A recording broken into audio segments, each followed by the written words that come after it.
Muy buenas tardes a todos. Buenas tardes. Estamos esperando justo, gracias por su paciencia, por su tiempo. A todos los que ahora nos acompañan, estamos ya completos en la mesa de los sinodales.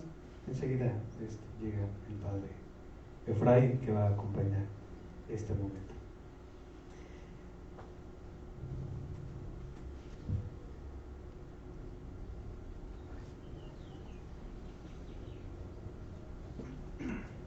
Muy bien, pues bueno, si les invito a que nos encomendemos a este momento a Nuestra Señora, la Virgen de Guadalupe, para pedir su intercesión para este momento muy particular y especial. En el nombre del Padre, y del Hijo, y del Espíritu Santo. Amén. Dios te salve María, llena eres de gracia, el Señor es contigo. Bendita eres entre todas las mujeres, y bendito es el fruto de tu vientre, Jesús. Santa María, Madre de Dios, ruega por nosotros los pecadores, ahora y en la hora de nuestra muerte. Gloria al Padre, y al Hijo, y al Espíritu Santo. Como era en el principio, ahora y siempre, por los siglos de los siglos. Amén. Trono de la eterna sabiduría, Ruega por nosotros. en el nombre del Padre, y del Hijo, y del Espíritu Santo. Amén. Tomen asiento, son tan amables. Le recibo en nombre del equipo formador a cada uno de ustedes. Me dirijo al maestro Macario Velázquez Muñoz, asesor de nuestro alumno José Antonio, a los lectores sinodales, al doctor Eloy Sánchez Cárdenas, bienvenido, también como el presbítero licenciado, al padre Efraín Morales Ángeles. Gracias, padre, por tu presencia. También de una manera muy especial al padre Eduardo Santos, que nos acompaña. Gracias, padre, esta mañana por su presencia. Estimados seminaristas, bienhechores de nuestro seminario, de una manera muy especial a los familiares, a los papás, el estimado José Antonio. Es un verdadero placer contar con su presencia en esta tarde en la dimensión intelectual de nuestro seminario, que llamamos la presentación de los trabajos de investigación filosófica. En esta ocasión nos reúne la dicha de escuchar, de apoyar y tamizar los esfuerzos académicos de José Antonio, de la sección de estudios de filosofía. Que la ayuda de Dios en nuestra Madre del Cielo, la siempre Virgen María de Guadalupe, nos auxilie y nos acompañe. Permítanme hacer una remisión a la historia de la Iglesia respecto de la formación. Durante estos días he estado haciendo un recorrido progresivo de lo que ha significado. La Iglesia siempre se ha preocupado por la educación. Y nos quedamos para nosotros hace un ratito en el siglo XIV, 1311, con el sínodo de Rávena. Bueno, una idea.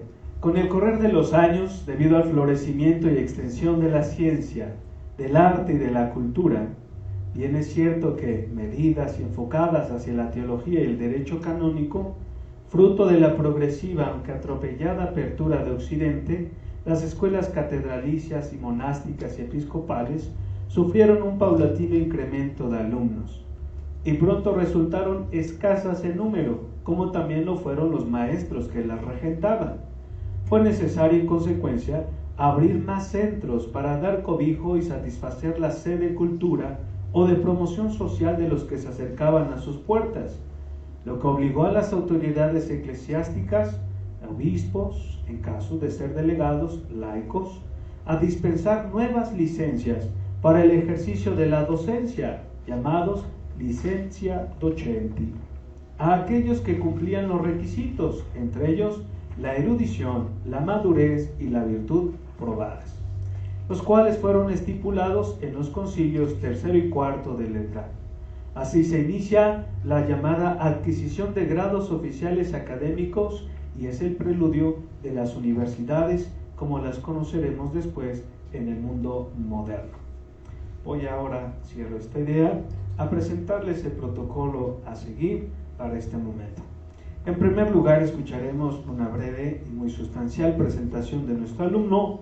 En segundo lugar, el tiempo para la disertación del trabajo de investigación. En tercer lugar, el sondeo y el diálogo de los lectores sinodales, así como el asesor y nuestro alumno, sobre el trabajo de investigación impreso, así como la presentación que ahora ha preparado. Después tendremos un tiempo para la deliberación de parte de los lectores sinodales y el asesor, y al final el anuncio del veredicto. Cedo entonces la palabra a nuestro presentador del día de hoy, que nos compartirá algunos datos sobre nuestro alumno.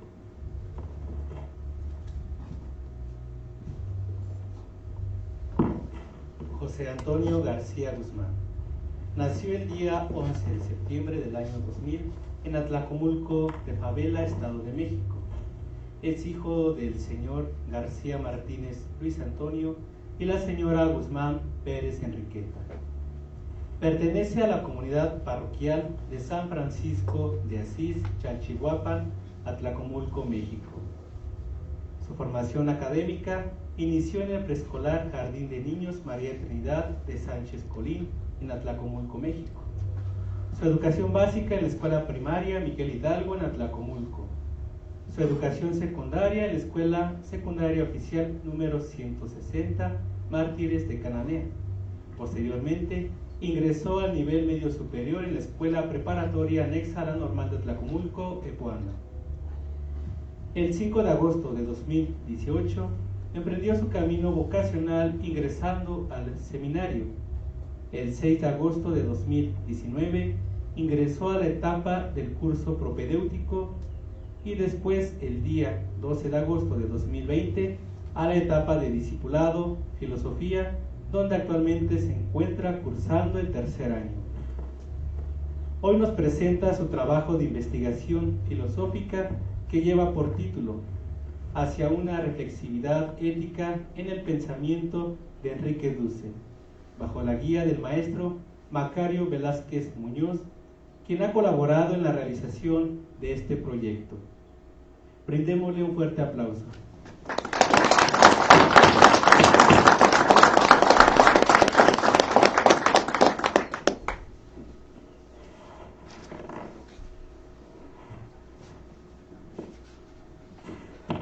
Bien, buenas tardes a todos. Agradezco muy sentidamente la presencia de Maestro Macario por acompañarme en este trabajo. Doctor Eloy, Padre Efraín, muchas gracias por su presencia y por tomarse el tiempo de leer mi trabajo de investigación. Muchas gracias por ello. Y también a todos ustedes, muchas gracias por su presencia en este momento tan significativo en la formación de los futuros sacerdotes y sobre todo en la dimensión académica, que es una parte muy importante en nuestra formación. Bien, como ya lo hizo Carlos y a quien agradezco, me ha presentado. Yo soy el seminarista José Antonio García Guzmán y presento ante ustedes este trabajo de investigación filosófica que lleva por título Hacia una reflexividad ética en el pensamiento de Enrique Dussel. El trabajo empastado es el siguiente y quisiera compartirles solamente la carátula. A la letra dice: Seminario de la Diócesis de Atlacomulco, sección de Filosofía, llamados a cristificarse en obediencia y comunión. Hacia una reflexividad ética en el pensamiento de Enrique Dussel, trabajo de investigación filosófica. Alumno José Antonio García Guzmán, asesor Maestro Macario Velázquez Muñoz, Atlacomulco, México, abril de 2023.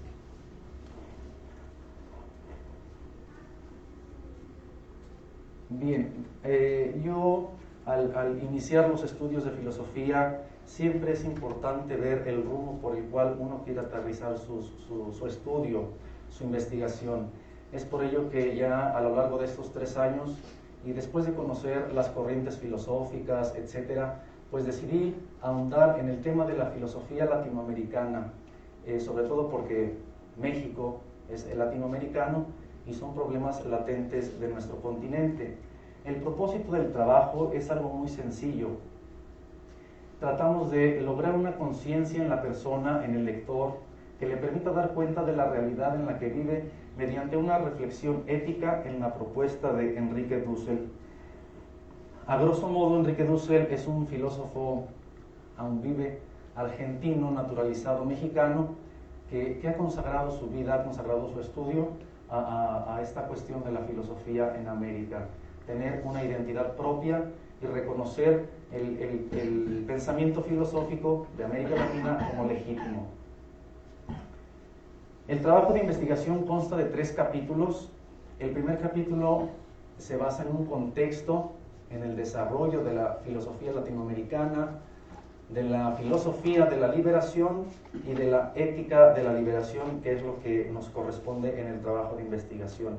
Se delimita mucho la cuestión de la ética latinoamericana porque cada país tiene su historia, pero todo ello ha ayudado en la formación de este pensamiento. El segundo capítulo es la propuesta ética de Enrique Dussel, donde veremos la cuestión de los principios que él propone para un fundamento ético, y por último la reflexión ética en favor de la vida. Bueno, entonces, como les comentaba, el capítulo primero, contexto y desarrollo de la filosofía latinoamericana, filosofía de la liberación y ética de la liberación.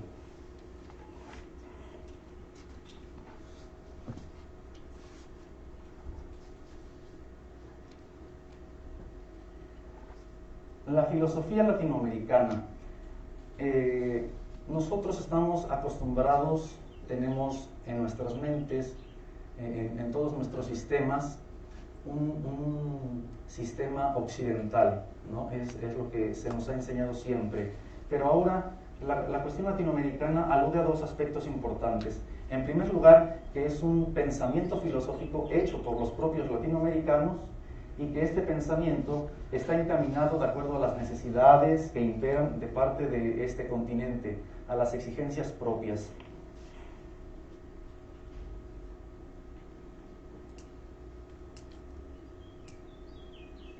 Bien, la filosofía de la liberación. La filosofía de la liberación surge aproximadamente en los años 70 en Argentina, donde entendemos esta filosofía como una praxis que se da desde la proximidad y sobre todo de la alteridad, que más adelante explicaré. ¿Qué es lo que busca la filosofía de la liberación? La filosofía de la liberación, como su nombre lo indica, liberar a los pobres y también liberar a los oprimidos. Esta filosofía tiene la capacidad de cambiar y transformar, poniendo cimientos en una construcción de un mundo nuevo. Y aquí es donde cumple su función liberadora. En los años 70, como les decía, América Latina es puesta como un problema filosófico, y entonces se invita a todos los filósofos, a los filósofos occidentales, a filosofar desde otra perspectiva, ya no solo desde el occidente, filosofar desde los pobres, filosofar desde los oprimidos, filosofar desde los marginados, las periferias.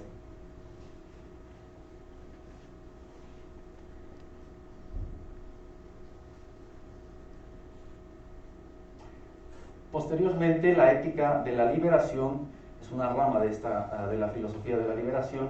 Más que una disciplina básica, la ética de la liberación se fija en problemas vinculados como los intereses, las preocupaciones, inquietudes de todos los pueblos de América Latina. Y en nuestra actualidad, en el mundo globalizado, los problemas éticos en América Latina son vivientes, son palpitantes, y sobre todo son desafiantes. Entonces, esta ética de la liberación como característica tiene que reflexionar, pero orientando esta reflexión a una acción, a una práctica. Los problemas desafiantes que podemos encontrar no solamente en América Latina, sino en todo el mundo, la cuestión marginal, pues podemos encontrar pobreza, la marginación, el hambre. Son los problemas realmente desafiantes y donde implican que toda persona tenga un comportamiento ético. La ética de la liberación tiene como base esta frase: reconocer y aceptar al otro es lo ético. Tener respeto hacia la otra persona, porque todos somos iguales. Regreso un poco. Es necesario que en la ética de la liberación superemos una relación del sujeto con el objeto. Occidentalmente se nos ha dicho que el conocimiento, en el sentido estricto, es la relación entre el sujeto cognoscente y el objeto conocido. Eso es el conocimiento. Y ese esquema que se nos ha implantado también ha pasado a las relaciones entre las personas. Y entonces ya no vemos a la persona como un sujeto, sino lo vemos como un objeto. Es necesario entonces que se supere esta cuestión del sujeto con el objeto para pasar al sujeto con el sujeto. Esto lo vamos a lograr mediante la alteridad, la exterioridad y la otredad, reconocer al otro. El fundamento también que Dussel nos propone es pasar de una cuestión dialéctica a una cuestión analéctica. La dialéctica que hace referencia al ser, como lo dijo Parménides en su momento, los filósofos presocráticos, el ser, pero también existe el no ser, y la cuestión analéctica ahonda en ello. Podemos ver aquí que la cuestión occidental es el ser, y la cuestión latinoamericana es el no ser. Esto lo digo en la cuestión de que nosotros debemos legitimar y reconocer como auténtico el pensamiento latinoamericano. Es por ello que surge todo esto. Entonces, la filosofía de la liberación, la ética de la liberación, pues no comparte posición con la filosofía occidental, y más bien invita a todo el mundo a filosofar, pero no solo desde Occidente, sino desde todas las partes del mundo. Una característica importante de esta ética, de esta filosofía, es que no se da sin un contexto propio. Las filosofías occidentales son grandes tratados, pero muchos de ellos no están aterrizados realmente a una realidad. Y esta es la característica propia de la filosofía latinoamericana, que se sitúa en la realidad y en el contexto propio de estos países. La filosofía latinoamericana, sobre todo la ética de la liberación, tiene que trascender, pasar de una cuestión teórica a una cuestión práctica. A grosso modo, esto es lo que se ahonda en el primer capítulo de esta investigación filosófica.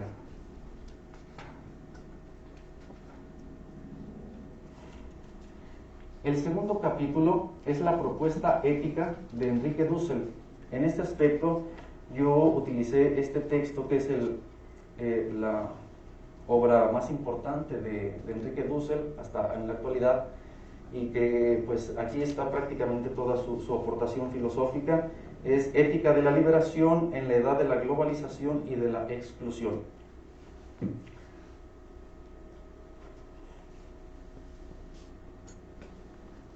Enrique Dussel plantea principios para su ética. El primero es el principio material, el principio de la materialidad. Dussel nos dice que el principio fundamental de la ética es la afirmación de la vida, y no solamente de la ética, sino de todas las ciencias. Es un principio material, pero aquí debemos entender a la materia no como no sé, esta mesa es de madera y la materia es la madera, no, sino más bien el contenido. Eso hace referencia al principio material. Un ejemplo, cuando nosotros comemos, el principio material en ese acto, pues sería el masticar, el ingerir los alimentos, el acto, el contenido del acto, no tanto la materia. Y eso es importante resaltar. Entonces, es un principio material, y Dussel lo hace con pretensión de universalidad. La modernidad había dicho que había que reducir la universalidad y basarnos simplemente en discursos fragmentados, pero no es así. Dussel dice que este principio donde se afirma la vida es universal y es para todas las culturas, es para todos los tiempos. Lo que les decía, la modernidad, no hay universalidad, pero sí hay un discurso fragmentado y débil. Este principio que afirma la vida vale para toda la humanidad, para todas las culturas y para todos los tiempos. El principio fundamental de la ética es esta afirmación de la vida.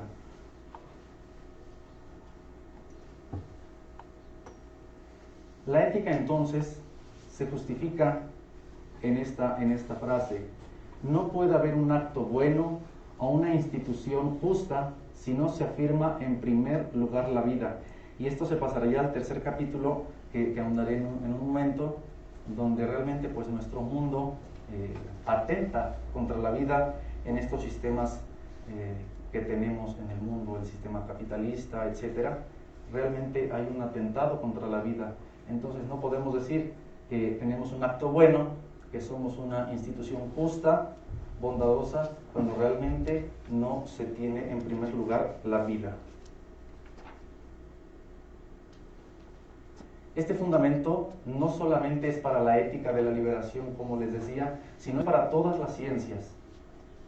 Y realmente la afirmación de la vida pues cuestiona todas las ciencias, porque todas las ciencias ya tienen un sistema, tienen ciertos principios parciales, no universales, y la modernidad, que aparentemente trae un progresismo tecnológico, un beneficio, pues también por debajo de todo eso hay un cierto daño tanto a la persona como a la humanidad. Aquí coloco que daña todos los ecosistemas.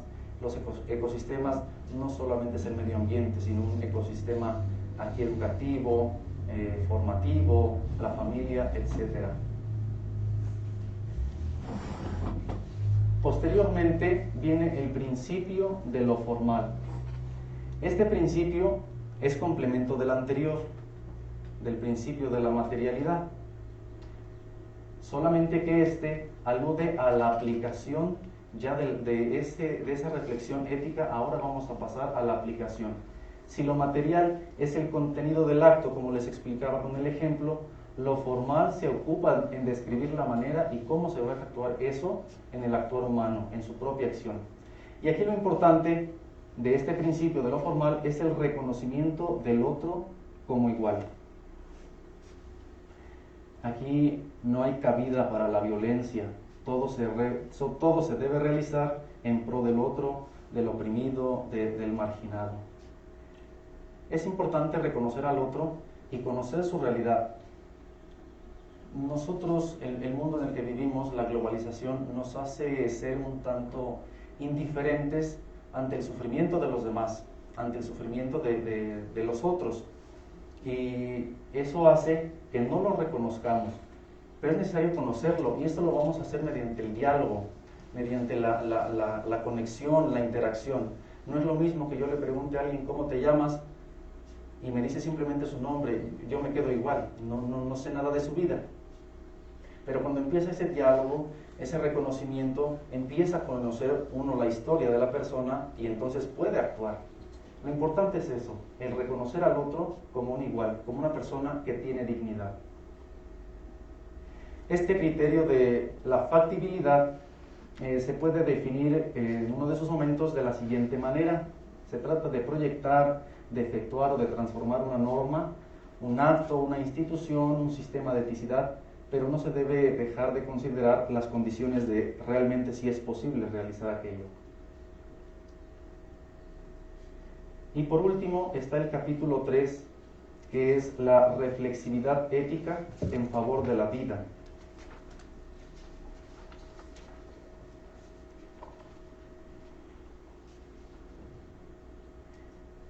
En el texto de Dussel de la ética de la globalización ahonda en la ética crítica y dice que la criticidad de todo sistema tiene su fundamento en las bases, en los cimientos. Ahí es donde se empieza realmente a hacer una crítica. Es necesario que regresemos a la identidad de ser latinoamericanos. Nosotros no somos europeos, somos latinoamericanos. Y es necesario que reconozcamos realmente esa identidad, volver a lo que realmente somos, retornar a nuestras raíces. Cuando empecemos a retornar a ello, entonces vamos a empezar a deconstruir los sistemas que en nosotros están implantados y podremos empezar a transformar el mundo. Todos los capítulos de la obra de Dussel empiezan con esta afirmación: esta es una ética de la vida. Y es que el tema de la crítica, ya en el capítulo, pues es que la negación de la vida es el tema, ¿no?, crítico que nosotros vamos a trabajar. Y esta es una relación que se expresa entre la negación de la corporalidad, que se expresa en el sufrimiento de las víctimas, de los dominados, como el obrero, el indio, el esclavo, el africano explotado asiático del mundo colonial. Nuevamente aparece la relación del sujeto con el objeto, de construir este sistema que está implantado en nosotros. No debemos cosificar a las personas. La persona no es una cosa, es una persona que tiene dignidad y que merece respeto. Estar cara a cara. También nosotros no podemos ser indiferentes ante el sufrimiento del otro, porque nos haríamos en cierta manera cómplices de la muerte del otro. Y no solamente la muerte de una sola persona, sino Dussel hay un término que utiliza al decir que hay un suicidio colectivo. Cuando nos olvidamos de una sociedad que realmente es periférica, que es marginada, que es oprimida, y nosotros no hacemos absolutamente nada, entonces ahí hay un suicidio colectivo. Por eso hay que tener esta relación del cara a cara, ver al otro, al que sufre. Y para ello es necesario estar en esas realidades, ir a la marginación, salir del centro para comprender esta realidad. La revelación del otro se da con ese diálogo que les comentaba hace un momento. Cuando empieza a platicar su historia la persona, es cuando se revela, tenemos el cara a cara. Para evitar esto, el ser y el no ser. Y nuevamente, el ser lo podemos ver como una cuestión occidental, lo que sí es. Y nosotros latinoamericanos entonces somos el no ser, los que no existen, los que no piensan, los que no tienen un tratado filosófico, etc. Pero hay muchos hombres y mujeres que han consagrado su tiempo a ese estudio y que es importante investigar y sobre todo reconocer. Hay dos aspectos importantes que utiliza Dussel, la palabra pobre y la palabra de la víctima.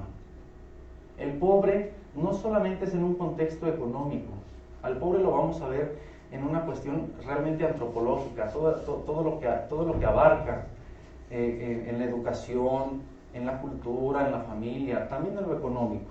Eso es el pobre. Pero ahora pasamos a la cuestión de la víctima.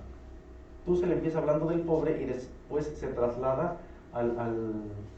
a este concepto de víctima. Y podemos decir que un gran número de personas no son pobres, pero sí son víctimas. Nosotros, no sé, a lo mejor algunos se gozan de un sueldo, etcétera. No somos pobres, pero sí somos víctimas del sistema en el que estamos. Somos víctimas de ese sistema que nos impide reconocer al otro, y entonces es cuando sucede esta cuestión en contra de la vida, que es la muerte. Esta es la aportación de Dussel. Es una categoría plural la cuestión de la víctima o de las víctimas. Los responsables, para ir terminando la presentación, el hombre vive en una comunidad. Nosotros no nacemos de un huevo, no. Nosotros nacemos de una madre. Y cuando nosotros nacemos, cuando un niño nace, la primera relación que tiene es con su madre, un cara a cara, un revelarse. Entonces no nace aislado, nace en una comunidad, nace en una familia, nace en ese seno que es muy particular, que tiene implicaciones también muy importantes. Es un contexto, puede ser favorable, no favorable, pero está ahí presente. Pero vive en una comunidad y no podemos olvidarnos de esta cuestión. Es trasladarnos, deconstruir esos pensamientos y sobre todo ver la realidad. En la modernidad, por ejemplo, el primer filósofo moderno que se nos dice, pues es Descartes. Y él decía, yo pienso y luego existo. Y Dussel está en contra de ello y dice, no, tú no piensas para vivir, vives para pensar, porque si no, entonces ahí había un problema. Entonces, el hombre es el responsable de su propia liberación. Toda esa comunidad que conoce su contexto, que conoce sus problemáticas, es responsable de su prójimo, es responsable de su hermano, y entonces todos en esa colectividad son responsables de su propia liberación. ¿Por qué? Porque entre ellos se reconocen como víctimas. Y como conclusión del trabajo, de manera personal, he logrado yo la reflexividad ética con el trabajo de investigación, sobre todo en el mundo globalizado en el que estamos. Y un futuro mejor es posible si en nosotros existe una esperanza, el deseo de erradicar todo vínculo de violencia, de discriminación, donde el ideal de toda sociedad, de toda comunidad, sea la vida. Y esto se logrará cuando una comunidad intente transformar un orden que ya se nos ha dado y en el cual emergen todas las víctimas. Sin duda, la ética crítica, la ética de la liberación, pues nos abre nuevos horizontes en los cuales se debe aventurar para lograr el bien común. Pues esto es a grandes rasgos lo que he expresado en el texto, y pues por su atención, muchas gracias.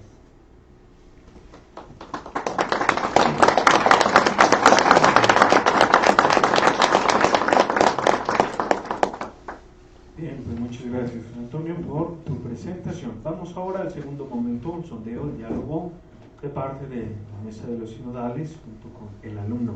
En primer lugar, el asesor, el maestro Macario Velázquez Muñoz, respecto del trabajo en la presentación, en la ocasión para profundizar en alguna temática, algo que se haya expresado ahora o que esté consignado por escrito. En ese orden, al doctor Eloy y posteriormente al padre licenciado Efraín. Adelante, le cedemos la palabra. Una pregunta. ¿De qué tiempo estaría disponiendo? El que usted considere que es necesario, estamos de 10 a 15 minutos por cada uno de los sinodales. Muchísimas gracias. Bueno, en ese sentido, creo que tengo que moderarme porque en ocasiones me da por las anécdotas y que en esta ocasión pues también puede ser posible, pero bueno, eso lo dejaría para otra ocasión. No puedo iniciar de otra manera que agradeciendo infinitamente a José Antonio, a toda la institución, esta oportunidad que me brindan para acompañar este proceso que yo veo como un proceso asumido con mucha responsabilidad. También con sus angustias, con sus temores. Al inicio, por ahí presentamos un panorama de diferentes éticas en la factibilidad de poder abordarlas, y cuando José Antonio me comenta que opta por la obra de Enrique Dussel, me sorprendió un poco porque yo dije, pues es filosofía y aquí hay una propuesta alemana actual, pues podemos seguir en esa idea de filosofía occidental, ¿no? Pero tomó esta decisión y me parece que ha sido muy pertinente. Te felicito por la decisión, te felicito por el proceso que has seguido. Sin embargo, yo creo que tenemos que recuperar algo que podríamos decir la experiencia de la investigación. Y sobre eso, sobre tu documento, sobre la exposición que ahora has hecho, por ahí tienes algunas expresiones que tienen un sentido de cierta duda al respecto del reconocimiento, ¿no? Dices, no se trata de reconocimiento un poco en esta recuperación de la obra de Dussel, ¿no? Y yo digo, permíteme empezar con el reconocimiento. Reconocer toda esta labor, sin lugar a dudas que es un buen atrevimiento acercarse a la obra de Dussel. Ya has visto seguramente la inmensidad de la obra, ¿no? ¿Cuánto ha escrito? ¿Cuánto ha polemizado? ¿Con quiénes ha polemizado? Y con eso yo creo que estamos ante una muy buena obra, ¿no? Una obra con muchísimo futuro. Yo te preguntaría algo. Primero, ¿por qué la ética en este momento? ¿Por qué se te hace presente a ti este interés por la ética?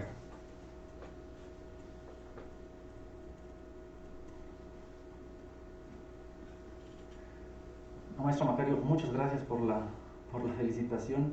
Sin duda que Enrique Dussel es un filósofo que tiene demasiados escritos y que afortunadamente yo le reconozco su labor porque todas las obras de Enrique Dussel están en una plataforma digital, enriquedussel.com, y todas sus obras, que son muchísimas, no tengo la cantidad exacta ahorita, pero todas son asequibles, todas son gratuitas y brinda esa oportunidad de conocer. Entonces, muchas gracias por ello.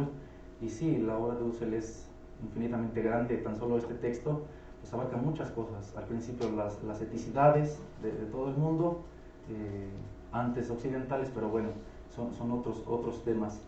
También reconozco algunas limitaciones en el trabajo de investigación. Sé que se pudo haber ahondado en algunas otras cosas, todavía un poco más. Sin embargo, pues a veces sin excusa, pero hay ciertas cosas que a veces impiden, ¿no? Y que a lo mejor me limitaron en especificar ciertas cosas. Me cuestionaba usted por qué la ética o por qué se hace presente este interés de mi parte por la ética. Yo considero que toda persona debe actuar y obrar siempre en favor del bien común. No podemos, y desde mi sentir como seminarista en el ámbito religioso, pues uno está abocado a ello, ¿no? Al bien común, al bien de los demás. Entonces, una persona que realmente es ética, que comprende esta propuesta, por ejemplo, de la ética de la liberación, pues se me hace muy, muy grato y se me hace sobre todo muy interesante para llevarlo a la práctica. Y por eso es que la ética considero que es fundamental en nuestros días, porque los sistemas en los que nos estamos desarrollando como personas, pues nos hacen muchas veces ser no éticos con ciertas cosas, no sé, corrupciones, etcétera, pero que es importante realmente retornar a ello, ser una persona ética. En este caso, la ética de la liberación, pues reconocer al otro como persona. Entonces, por eso es que se me hace interesante optar por la ética en estos tiempos, y ahora yo como seminarista del 2023, seminarista del siglo XXI, a optar por ello.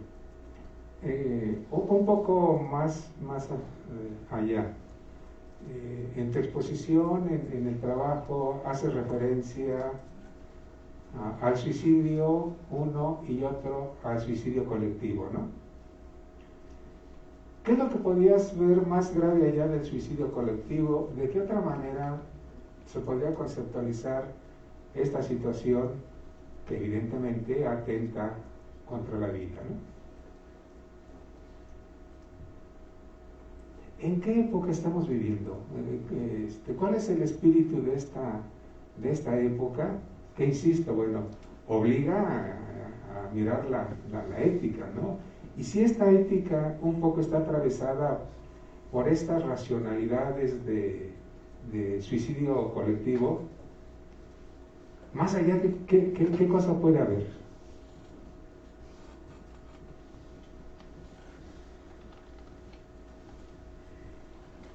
Considero que más allá del suicidio o incluso antes del suicidio están las grandes problemáticas, estos problemas sociales, los problemas sociales. Cuando hablo de la cuestión del suicidio es que el mismo sistema, el sistema mundo, como lo llama Dussel, hace que la persona muera. No tiene los recursos, no puede hacer nada, entonces es un suicidio. Y el suicidio colectivo, pues es cuando es toda una comunidad. Pero más allá de todo ello, antes de llegar incluso a la muerte, o después de la muerte, están los grandes problemas sociales. No sé, yo abordaba la cuestión, por ejemplo, el hambre, la pobreza, la marginación, incluso las ideologías contemporáneas. Yo no abordé eso en el trabajo porque se me hacía muy extenso abordar ideologías contemporáneas, no sé, el aborto, la eutanasia, esas cuestiones que pueden ir todavía más allá de este suicidio y que se contextualizan en nuestra realidad, se contextualizan en los entornos, y en los entornos específicos. No necesitamos ir tan lejos para realmente comprender esto. En nuestras mismas realidades, en nuestras comunidades, se palpa esto. Es tangible realmente la cuestión de la muerte, que lamentablemente la persona no es consciente, no es, podemos decirlo así, solidaria o empática ante el sufrimiento del otro, y entonces por ello. Voy a pasar a un segundo punto. Dejo ahora el objeto de la investigación, y de manera breve te pediría, en tu experiencia, ¿qué reconoces como proceso de investigación? ¿Cómo lo hiciste para llevar a cabo este trabajo de investigación?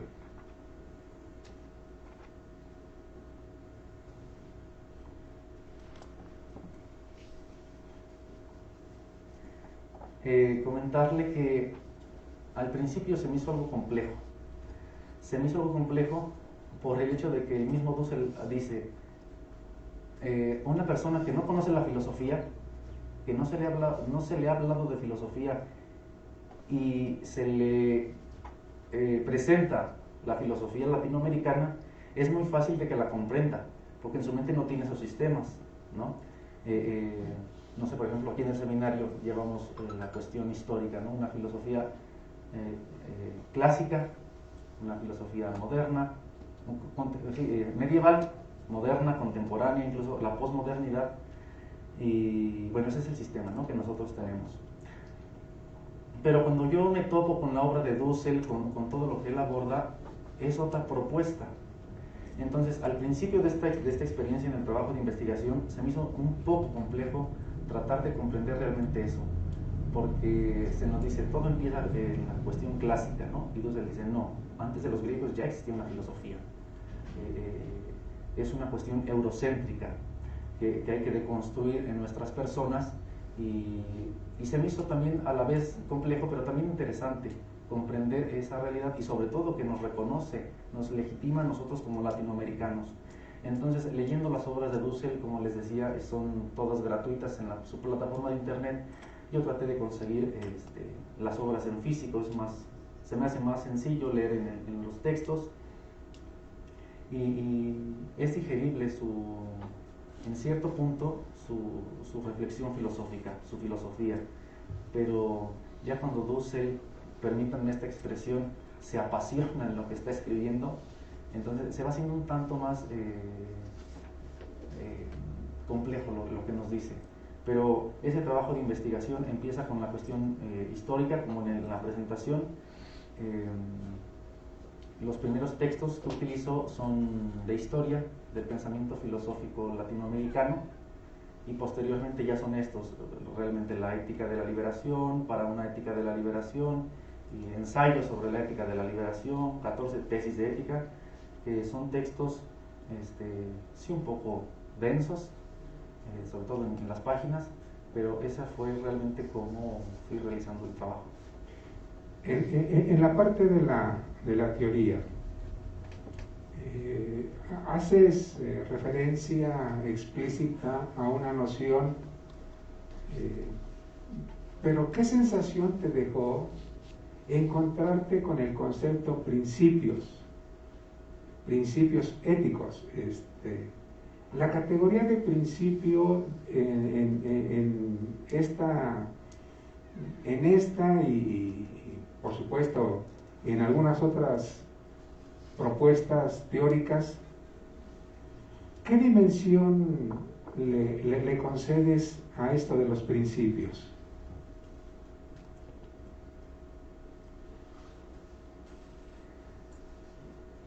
Desde mi punto de vista, y de acuerdo a la investigación, los principios éticos con Dussel son la base.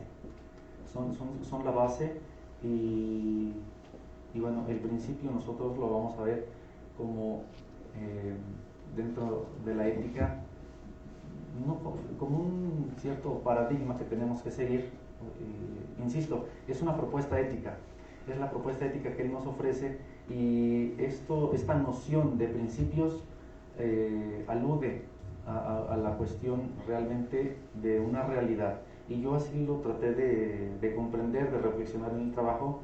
Un principio, como lo decía, material, un principio moral, factibilidad.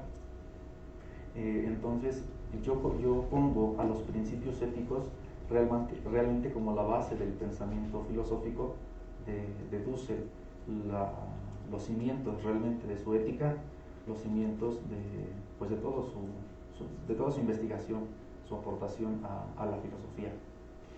Bueno, nos quedamos por ahí un poco acercándonos al pensamiento de Apple, de Habermas, Y eso posibilitó reconocer también los alcances de la ética de la liberación, ¿no? Cómo esta propuesta de Dussel tiene una configuración en buena medida de su debate con Apple y con Habermas, ¿no? Sí.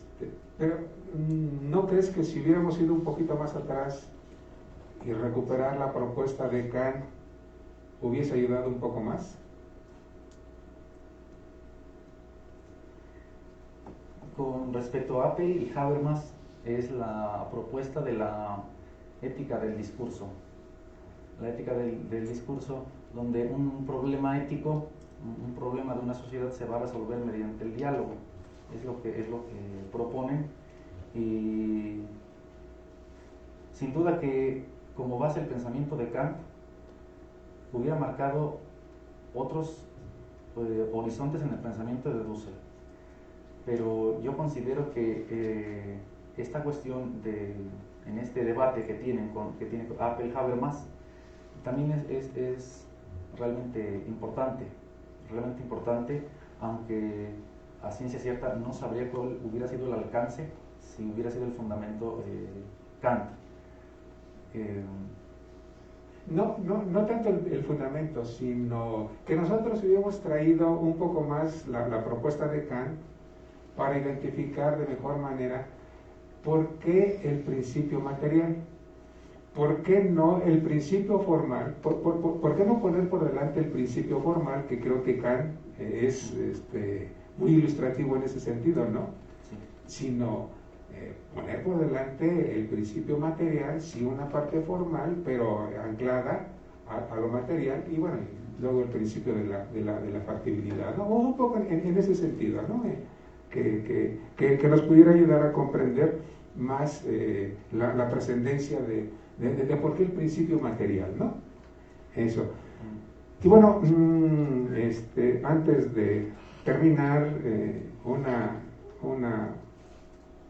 quisiera escuchar un poco tu punto de vista en esta idea de la reflexividad, a propósito de la categoría que utilizas para el título de tu investigación.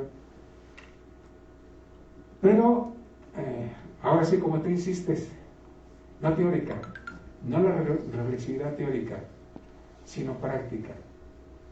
Y esto me lleva a preguntarte, ¿qué tanto esta investigación cambió la mirada de José Antonio? Bastante.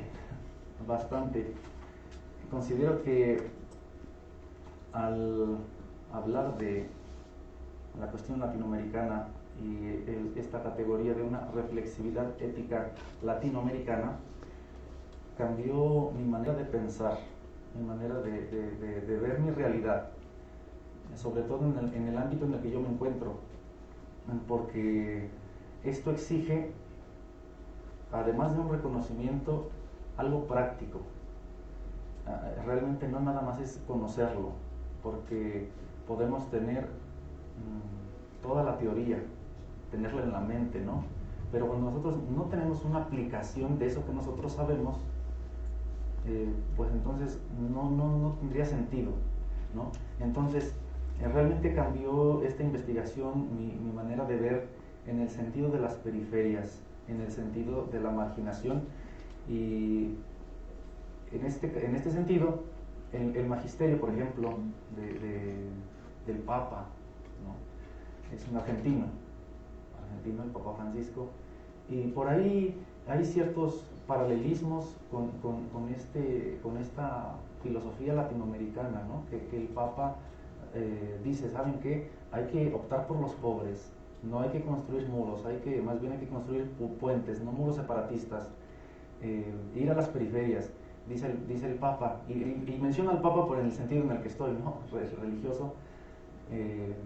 Si quieres conocer realmente la realidad, no lo mires desde el centro, o sea, sal, ve allá donde realmente las personas sufren, donde está esa opresión, y cuando estés ahí, entonces vas a comprender, vas a entender y vas a poder llevarlo a la práctica. Entonces, en mi formación, en mi vida, sí me hizo repensar las cosas, reconocer mi identidad primero como latinoamericano, donde todos pues debemos tratar de apoyar en esta identidad, ¿no?, de Latinoamérica, y ver sobre todo esa realidad desde las periferias. Eso es lo que a mí el trabajo de investigación me deja bastante, realmente ir a eso, ir a la marginación. Estando ahí vamos a conocer realmente la realidad, porque aquí en un centro sí podemos verlo de lejos, pero no es lo mismo que ya estar sufriendo con otra persona, por ejemplo. Entonces, ese es el aporte que de manera personal a mí me deja el trabajo de investigación en la cuestión de la reflexividad. A propósito, realmente pues reflexionar, ¿no?, el contexto, el texto y luego el pretexto para poder escribir lo que he plasmado pues muy sencillamente en el trabajo. No dejo de admitir que hay otros puntos dignos del diálogo, porque creo que tu trabajo nos posibilita eso, continuar en el diálogo, pero bueno, por las cuestiones de tiempo, terminaría con una pregunta. Para ti, ¿qué es ética? Y un poco ética de la liberación.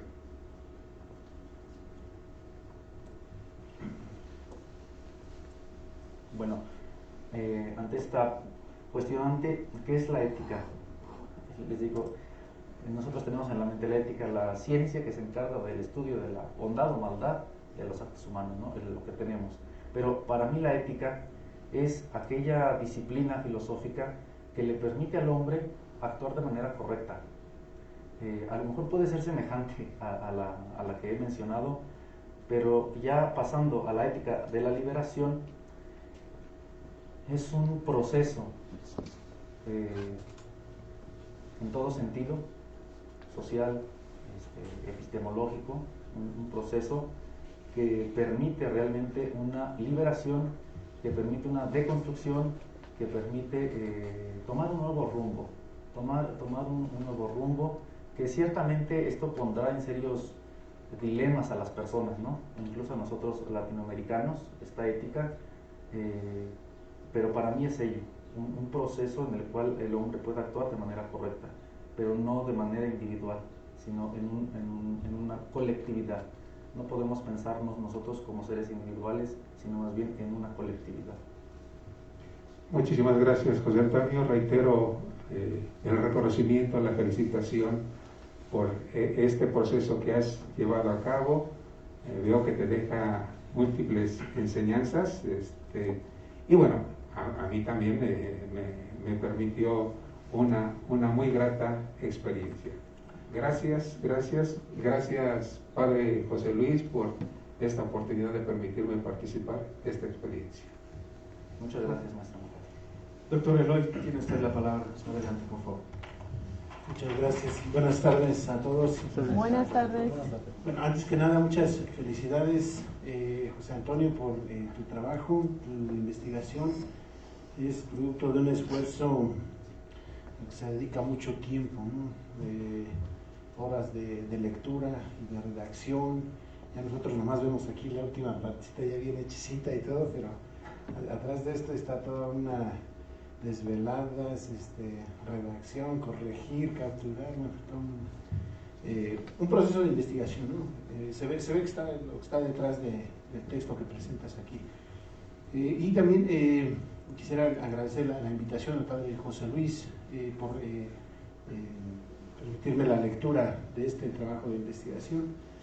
Enrique Dussel es uno de los filósofos más importantes a nivel mundial, de una filosofía actual. Sus planteamientos están ahorita en el centro del foco de la atención por la problemática que toca, ¿no?, de lo que comentas de las periferias, ¿no?, de los marginados, de los olvidados, de los que no son, de los que no somos, ¿no? Bueno, quisiera yo iniciar mis comentarios. Primero, haciendo algunas observaciones al texto. Después voy a resaltar algunas cuestiones también del trabajo de investigación y por último ya te haré alguna pregunta, ¿no? Sí. En primer lugar, realmente cuestiones de detalles son muy poquitos. Hay una partecita por aquí en donde hay un concepto que está yo supongo que es un errorcito de dedo en la página 20, tiene la tesis. Dice, en la posición número 5 se encuentra la alineación, ¿no? El término correcto es alienación. Ahí el significado que pones ahí es correcto, nada más el puro término es alienado. Así está en el texto original, sí. Enrique Dussel, ¿no? Es un errorcito de dedo, pero que le cambia todo el significado a la palabra. Bueno, otro, realmente no es una deficiencia.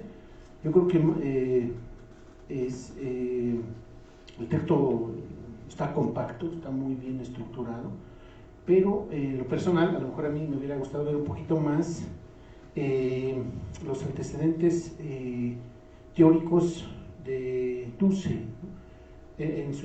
Si leemos el texto Filosofía de la Liberación, es un texto muy revelador porque él mismo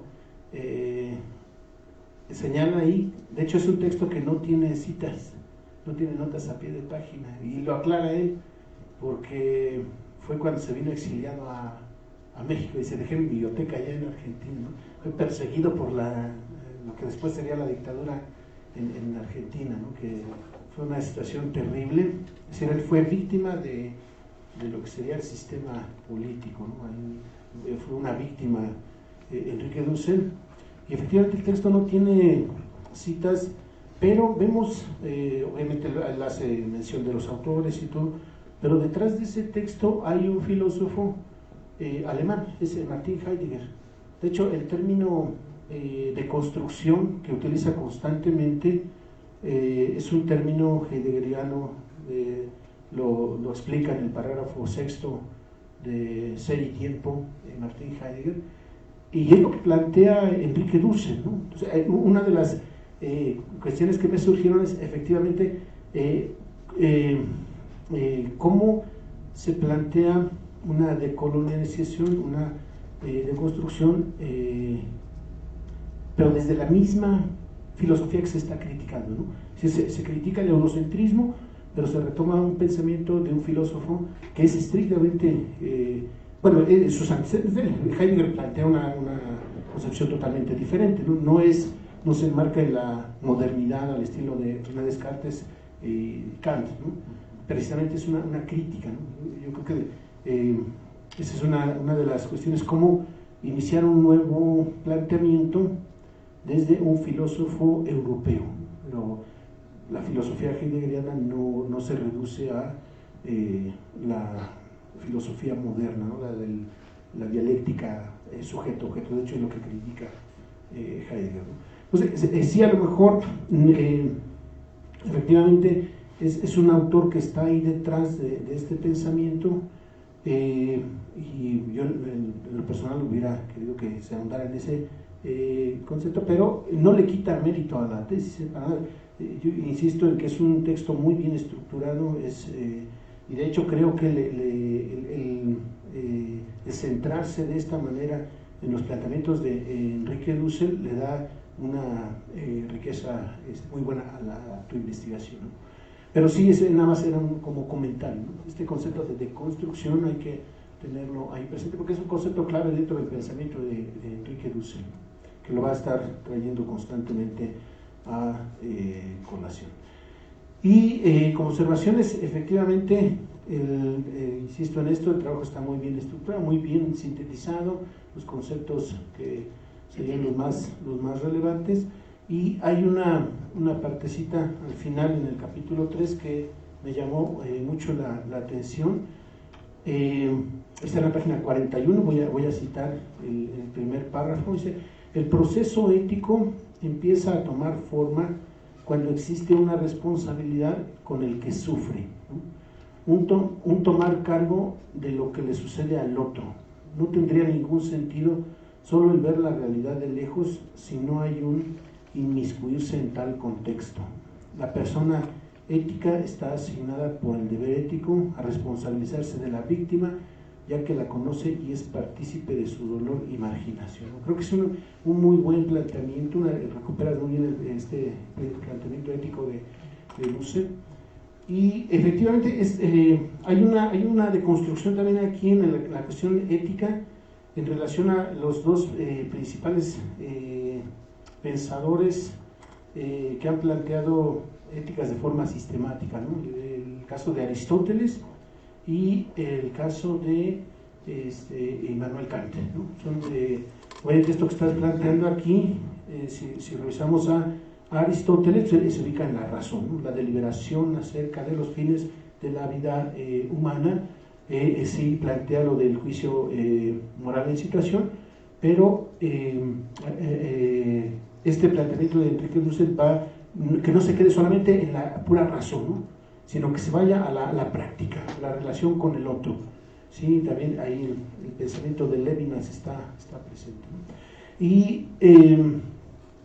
Y Kant, ¿no? Deber, pero como el imperativo categórico, pero solamente como una generalidad, ¿no? Lo plantea Kant y obra de tal forma que tu máxima de conducta se convierte en una ley universal, como que se queda en lo abstracto, ¿no? Y Dussel lo que nos invita a decir, y ve con la víctima, no te quedes solamente en tu ejercicio racional, en la razón, en la idea de justicia o en la idea de libertad, sino que hay que ir con el otro, pero particularmente con el oprimido, con la víctima, con el olvidado, con el pobre, ¿no? Y aquí, como lo planteas, esto se convierte en un deber. Y me parece algo muy, muy interesante. Lo que me recuerdan estas situaciones, a mí me parece que este es un punto central, ¿no? del planteamiento ético, porque me recuerda mucho, yo siempre digo, no quisiera estar en el pellejo de los sacerdotes, ¿no? del padre, por la siguiente situación, ¿no? Recordemos cuando Jesús está en el huerto de los olivos, ¿no? Cuando lo van a aprender, antes de que se aparta de los apóstoles, ¿no? Y ese momento de soledad le da sentido a todo lo de antes y lo que está antes y lo que está después. Si en ese momento no tendría sentido ninguna de las dos cosas, ¿no? El subordinar su voluntad a la voluntad de Dios, a la voluntad divina. Creo que eso también pasa, o tendría que pasar en ética, ¿no?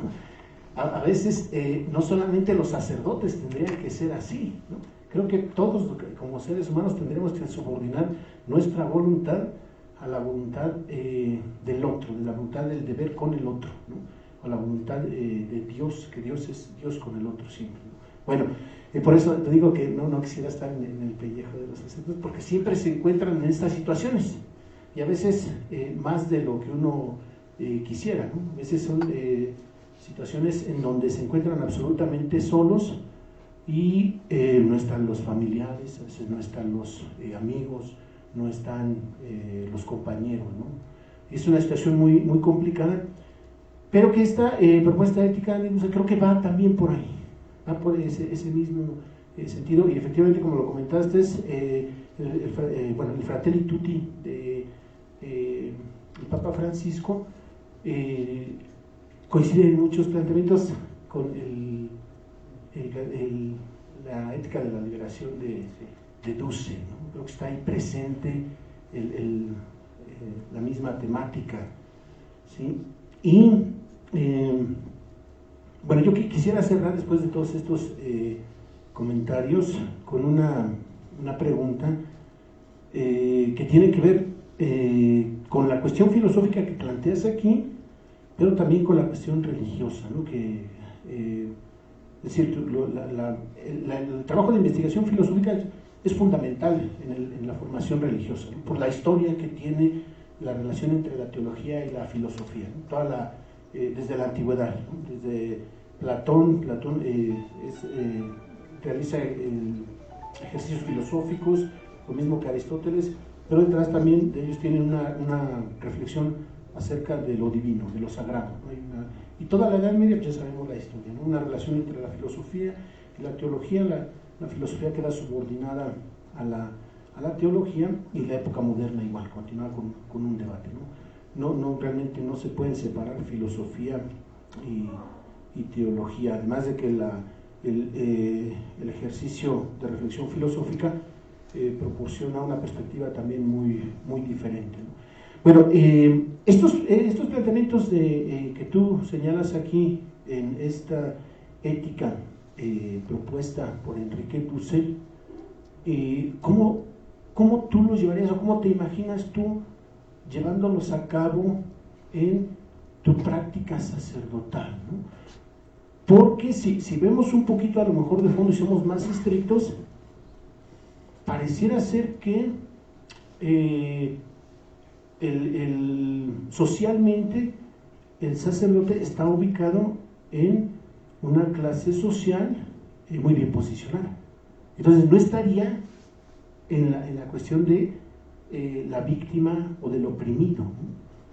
O sí, o como, bueno, aquí es todo un debate, ¿no? Esto es un ejercicio de reflexión. Habrá quienes digan que no, que el ejercicio, por ejemplo, de el sacerdote en las parroquias a veces es olvidado, ¿no? A veces nada más como el nopal, nomás se le va a ver cuando tiene tunas, ¿no? Y después ya cuando no, todo el mundo se olvida de él y van, y en fin, ¿no? Entonces pudiera ser más bien al revés, que socialmente tenga una perspectiva de que está en una posición muy relajada, pero en el ejercicio vital, en la práctica vital, es todo lo contrario, ¿no? Pareciera ser que en realidad está también olvidado, porque al final de cuentas, y esas son situaciones que, por ejemplo, cuando todo el mundo se va después de las misas, después de las actividades religiosas, el sacerdote se queda solo en su parroquia, ¿no? Se queda ahí solitario. Bueno, ¿cómo llevarías tú estos planteamientos éticos, o cómo te ves tú llevándolos en tu práctica sacerdotal?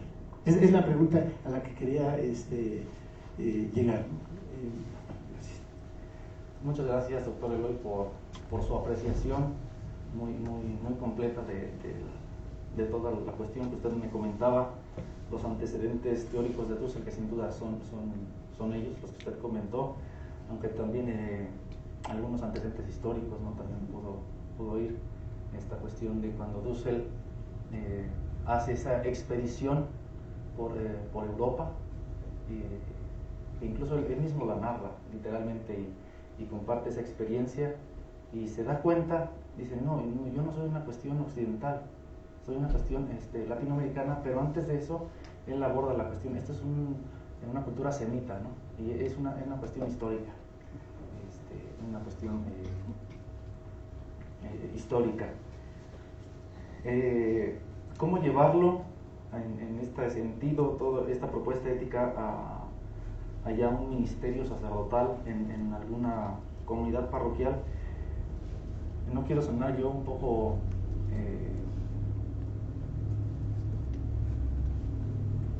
en contra de la misma iglesia, no, sino que el sentido filosófico permite ver esos horizontes, ¿no? Por donde uno puede estar trabajando. Y bueno, Dussel, además de filosofía, también hace teología. Y hay alguna parte en sus textos donde hace mención de Jesucristo. Y por ahí quisiera yo empezar. Hace mención de Jesucristo y dice, bueno, es que Jesucristo, así como usted lo comentó cuando estuvo antes de que fuera prendido, y deja su voluntad por hacer la voluntad del otro, Jesucristo fue el que estuvo con los pobres, el que iba con los marginados, el que estaba con los excluidos, ¿no? Los que por cualquier situación, pues afuera de la ciudad, Jesús iba con ellos. Entonces, el papel del sacerdote, yo no sé cuestiones teológicas aún todavía, pero al menos comprendo que el ser sacerdote es ser otro Cristo en la tierra, y que está llamado a eso, a ver a los otros, ¿no? Y que Jesús dice, ámense los unos a los otros como yo los he amado. Quien ama al prójimo, me ama a mí. Cuando tú reconoces en el otro, por eso se me hace esta cuestión muy, muy paralela. Dice Jesús, cuando tú ves que el otro tiene hambre y le diste de comer, no lo haces con él, lo haces conmigo, ¿no? Aunque esto no lo aborda aquí, pero ya llevándolo a una cuestión de ministerio sacerdotal, pues es eso, realmente el evangelio de Jesucristo, ¿no? De estar con los pobres, estar con los necesitados, estar con los humildes, porque Jesús evadió todo eso, Cristo evadió todo eso, y en la figura del sacerdote, insisto, pues es una figura de Cristo en la tierra. Y ya en este aspecto, pues yo abordaría esos temas, ¿no? No sé, hay realidades en cada parroquia, al menos en mi experiencia, pues he estado en algunas parroquias ayudando en algunas cosas que nos comisionan, y pues uno ve la realidad pero de lejos, no está con ellos, pero sí se alcanza a ver cierto sufrimiento, sí se alcanza a ver cierta marginación que puede ser doble, tanto de allá para acá y de aquí para allá, ¿no? Pero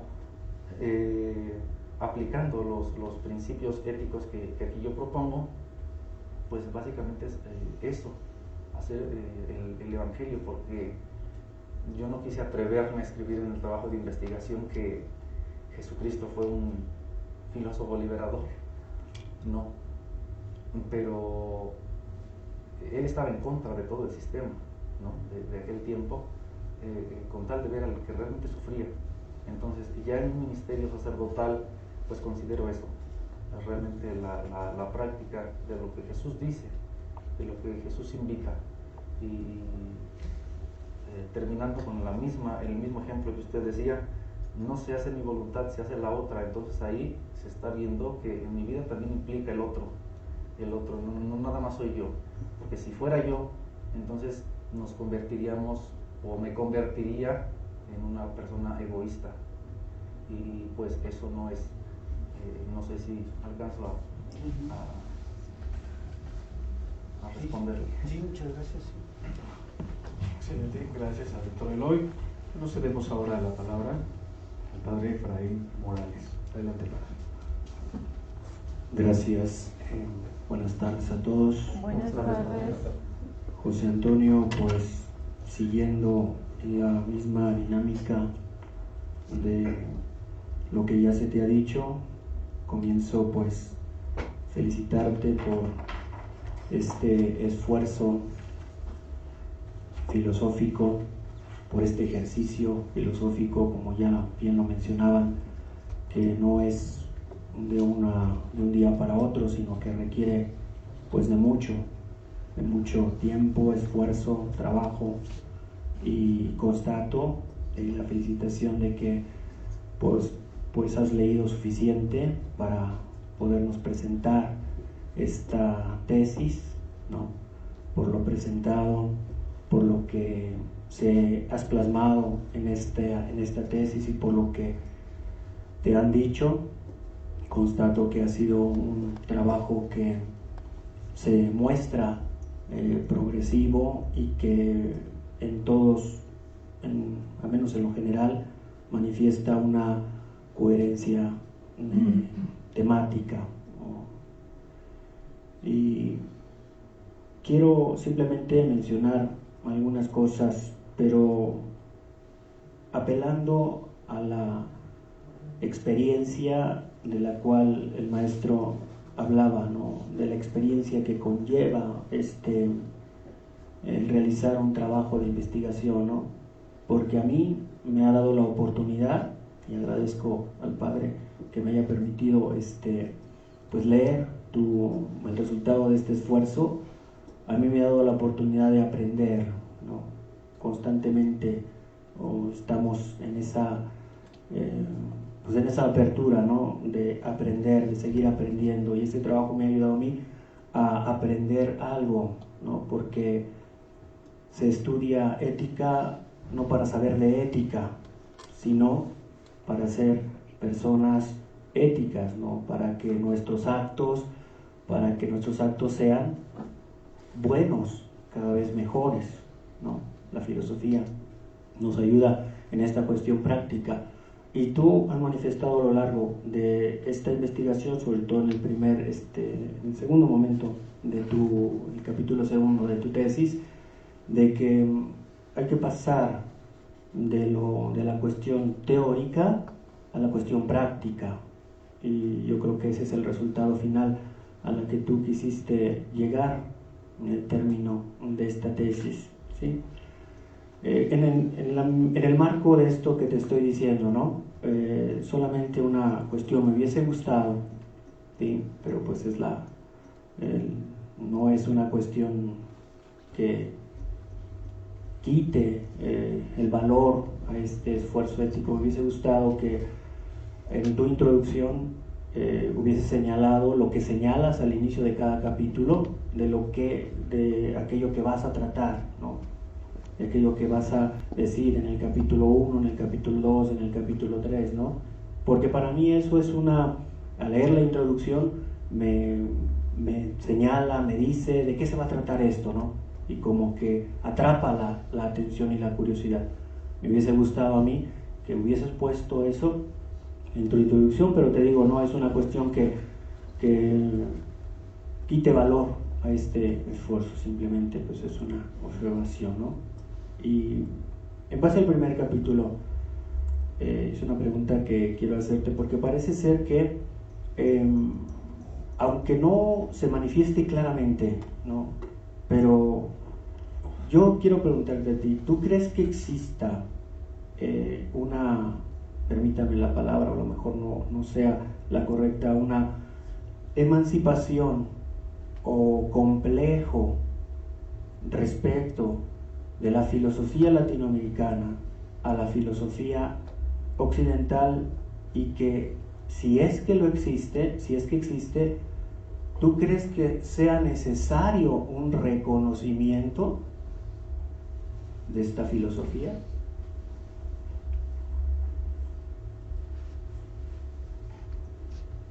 Gracias, Padre Efraín, por su apreciación. Sin duda considero que existe, en primer lugar, una filosofía latinoamericana. Existe. Y un proceso literal de emancipación, más bien considero que sigue siendo un proceso.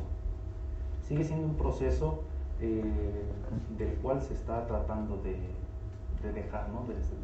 de ser libre, y que sin duda ese proceso, ese ejercicio debe ser reconocido, porque todo esfuerzo filosófico tiene siempre una base, y sin duda que para poder comprender de lo que se quiere deconstruir, pues hay que conocer, yo creo que eso, o al menos así lo considero. Entonces hay en cierta manera, una emancipación de una filosofía occidental, aún en nuestra actualidad, no en su totalidad, porque tengo que decir esto: el texto fundamental, por ejemplo, del primer capítulo, que es Historia del Pensamiento Filosófico Latinoamericano, es de un autor, Carlos Berlegui, pero es un autor italiano, ¿no? Entonces, como que nos podría poner en duda, decir, bueno, ¿cómo estamos hablando de una filosofía latinoamericana si estamos utilizando bases todavía occidentales, ¿no? Entonces, pero ese esfuerzo de tratar de emanciparse, como usted lo decía, sí lo hay, y considero que debe reconocerse en la actualidad, porque antes ya existía, yo creo que una filosofía, ¿no? Antes, en el texto, en el primer capítulo, abordo la parte de el descubrimiento de América, el 12 de octubre, y decía el descubrimiento de América, o como lo dice Dussel, literalmente el encubrimiento de América. En ese aspecto, antes de ese acontecimiento ya existía un sistema filosófico entre las culturas precolombinas en el continente, y existía también un sistema ético, ¿no? Que pues fue realmente erradicado para implementar esto. Entonces, tratar de regresar, de retornar a nuestras culturas, creo que es importante, y reconocer realmente de dónde venimos nosotros. Y ese es el proceso emancipatorio, al menos así lo considero yo. Tan solo nosotros, ¿no? Yo, como seminarista, sí, de Atlacomulco y todo, pero reconocer, por ejemplo, yo vengo de la cultura mazahua, ¿no? Y con esos aspectos de reconocer realmente nuestros orígenes, entonces estamos emancipándonos de eso, deconstruyendo y bueno, no sé si con esto alcanzo a responder la pregunta, padre. Sí, sobre todo porque pues si nosotros queremos proponer más bien estudiar toda una filosofía latinoamericana, pues cuestionar, ¿no? Porque hay pocos filósofos latinoamericanos, ¿no? En este esfuerzo, por eso era la pregunta. Ahora, coincido con tu asesor, coincido con el doctor, de que la estructura y el contenido de la tesis es bien, o sea, creo que sí, con los señalamientos que te han dicho que se pudo haber replanteado un aspecto u otro aspecto. Para que esta propuesta no sea una más de tantas, ¿no?, que existen al respecto de la atención a los pobres, a los oprimidos, a los de la periferia. Dice Jesús, los pobres siempre estarán con ustedes, ¿no? ¿Tú crees, o sea, te digo, apelando a la experiencia propia que te ha dejado este ejercicio de trabajo filosófico, ¿tú crees que esto que propone Enrique Dussel es posible? Y si es posible, ¿cómo comienza o cómo nosotros deberíamos de comenzar para hacer realidad esta propuesta? Porque sí, puede ser una más, y yo creo que el esfuerzo que tú has realizado en el ejercicio de este trabajo pues es que no sea una más, ¿no?, sino que en realidad aterrice. Lo primero que te digo ¿es posible en nuestro contexto, en nuestra realidad, en nuestro mundo? Y si es posible, ¿cómo ha empezado? O no sé si se vea un lugar en donde ha empezado esta ética de la vida, esta ética de la liberación, ¿no?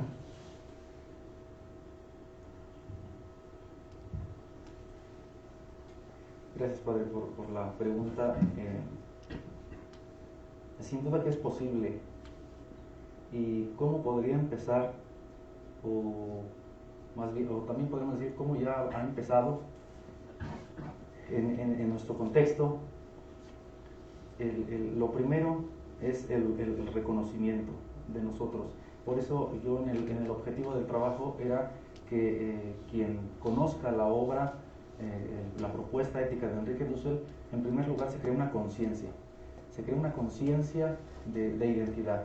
Ya cuando nosotros tenemos esa conciencia que somos, que reconocemos al otro, que reconocemos al que sufre, la conciencia está ahí presente. Y entonces llega el momento en el que tenemos que empezar a actuar para que no sea una cuestión así. Ahora, en el sentido religioso, ¿no?, en el que estamos, creo que ha empezado ya esta cuestión. Y insisto, padre, yo asemejo mucho esto al magisterio del Papa, a la cuestión de vamos realmente a las periferias, vamos a conocerlos, esta cuestión de entablar un diálogo, ¿no?, con las personas periféricas, con las personas que están excluidas por ciertas cosas, los sistemas políticos, económicos, sociales, pero ya se les está empezando a tomar en cuenta en el sentido religioso, ¿no?, con la iglesia. Y bueno, creo que ese es un buen inicio, un buen paso, pero que yo considero que Dussel, o al menos yo así lo considero, apela también a la conciencia ética de cada persona para reconocerlo y para no solamente conocerlo, sino realmente llevarlo a la práctica. Porque como decía al inicio, podremos tener todos los conocimientos teóricos, toda la teoría, pero si no la aterrizamos a la practicidad, entonces pues no tiene ningún sentido pues conocerla. Entonces yo pienso que ya se ha empezado más bien en este sentido religioso con esta cuestión de diálogo, por ejemplo, de escucha, de apertura, de transformación, y que sin duda esas personas se van sintiendo parte de, y eso hace que como comunidad, como también lo dice Dussel, vaya creciendo mutuamente, vaya teniendo ese progreso. Sí, y también en el mundo, en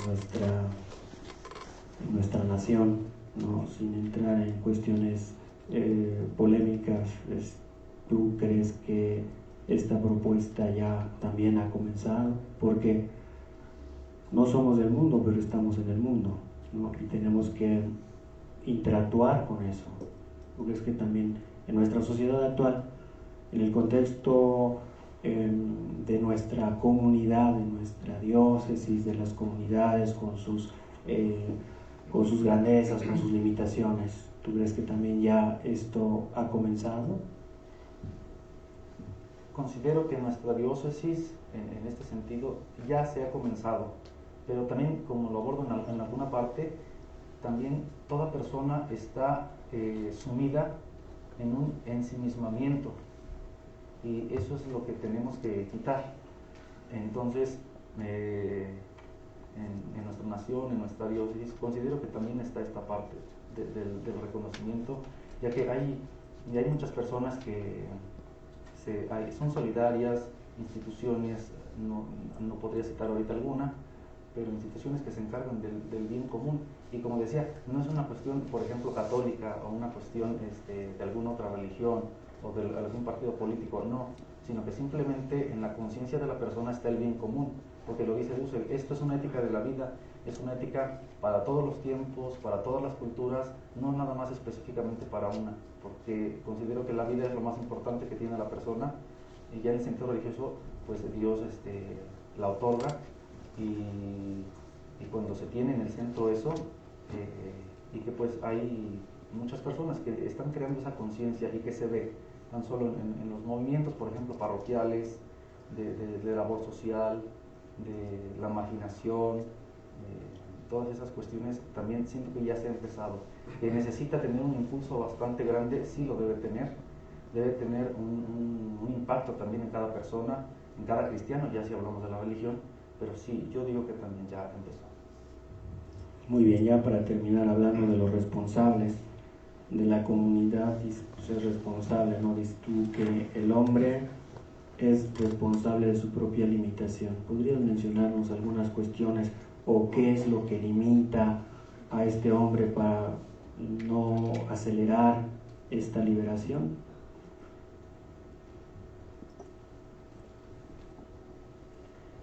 Desde la investigación, el hombre sí se encuentra con ciertas limitaciones.